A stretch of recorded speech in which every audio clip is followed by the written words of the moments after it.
Croire en Dieu, c'est aussi admettre l'existence du diable. Et seule l'ignorance des Écritures, des signes, des prophéties de ses adorateurs ou une volonté consciente pourrait nous faire dire le contraire. Mais la plus grande prouesse de Satan, c'est d'avoir réussi à nous faire croire qu'il n'existait pas. Car il est menteur et père du mensonge. Jean chapitre 8, verset 44. Pourtant, sa marque, ses symboles, ses adeptes sont partout, même là où on les y attend le moins, dans notre quotidien, dans la musique, les films, la télévision, les marques de produits et services, l'argent, la société et ses fondements, les fêtes que nous célébrons depuis notre enfance et sournoisement dans les discours et pratiques religieuses aussi. Sans sombrer dans une paranoïa ridicule, il suffit pourtant d'ouvrir les yeux et d'observer, de chercher ces signes. Et on est effaré par ce que l'on découvre alors. La trisextile, 666, le signe des cornes avec la main et autres références Illuminati pullulent.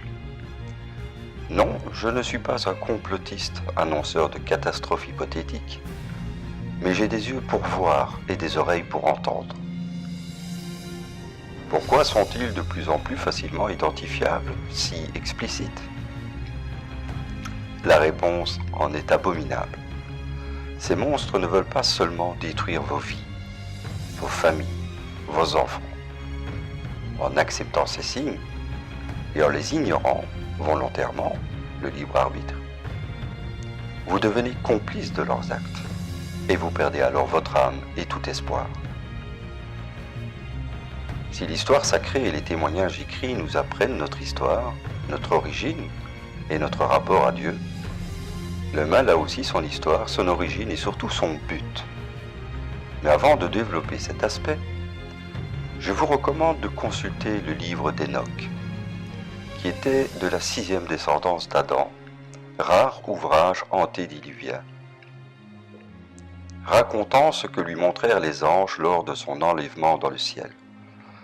Il ne s'agit pas de naïveté mystique. Et qui sommes-nous et quelle est notre grande expérience spirituelle pour balayer d'un revers de la main ce qui nous paraît tellement incroyable? Mais revenons au diable. Il porte beaucoup de noms différents. Satan, Baphomet, Lucifer, Belzébuth, Mara, Amshatan, Méphisto, Iblis, Asmodée, etc., etc. Et comme beaucoup le savent pour en avoir entendu parler un jour, il est un ange déchu. Mais qui était-il et que lui est-il vraiment arrivé pour qu'il soit devenu l'ennemi juré de Dieu et de sa création, l'homme? Lucifer était le plus fabuleux et le plus beau des anges. Et il avait reçu un don inestimable de Dieu, le libre arbitre. Sa première rébellion fut contre l'homme, qu'il trouvait inférieur aux anges, créé avec de l'argile comme une bête, et dont il refusa de se soumettre, comme Dieu l'avait commandé. Ton cœur est élevé à cause de ta beauté, tu as corrompu ta sagesse par ton éclat. Ézéchiel chapitre 28, verset 17. Il complota et mentit aux anges pour qu'ils le suivent dans sa rébellion contre Dieu. Mais Dieu lisait en son cœur et savait ce qu'il préparait. L'arrogance précède la ruine et l'orgueil précède la chute.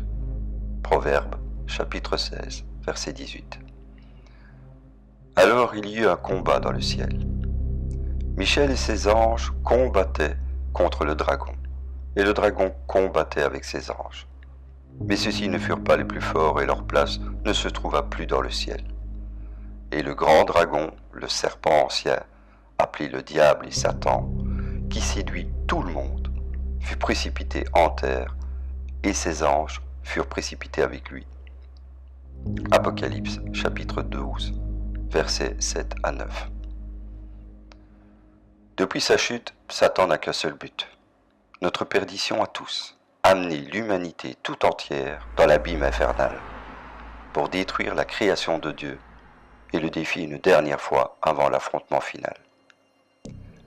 Mais pour les timides et les incrédules, et les exécrables, et les meurtriers, et les fornicateurs, et les empoisonneurs, et les idolâtres, et tous les menteurs, leur part sera dans les temps ardents de feu et de soufre, ce qui est la seconde mort. Apocalypse, chapitre 21, verset 8. Cependant, Satan ne peut nous obliger à faire ce que nous ne voulons pas faire, parce que ce don précieux et inestimable qui lui avait été fait nous a aussi été offert par Dieu dans sa sagesse infinie et par amour de l'homme, le libre arbitre. Il est donc vain et ridicule de se trouver des excuses et de se mentir lorsque l'on pêche. Notre faiblesse et nos erreurs résultent toujours d'un choix conscient non assumé. L'Église et la société nous posent en victime, mais la Bible nous le dit, nous sommes tous coupables. Mais le diable nous connaît bien et nous murmure constamment à l'oreille pour nous faire chuter et nous détourner de Dieu. Le monde actuel est rempli de tentations séduisantes, nous enjoignant à devenir esclaves de ses désirs artificiels et par conséquent de lui.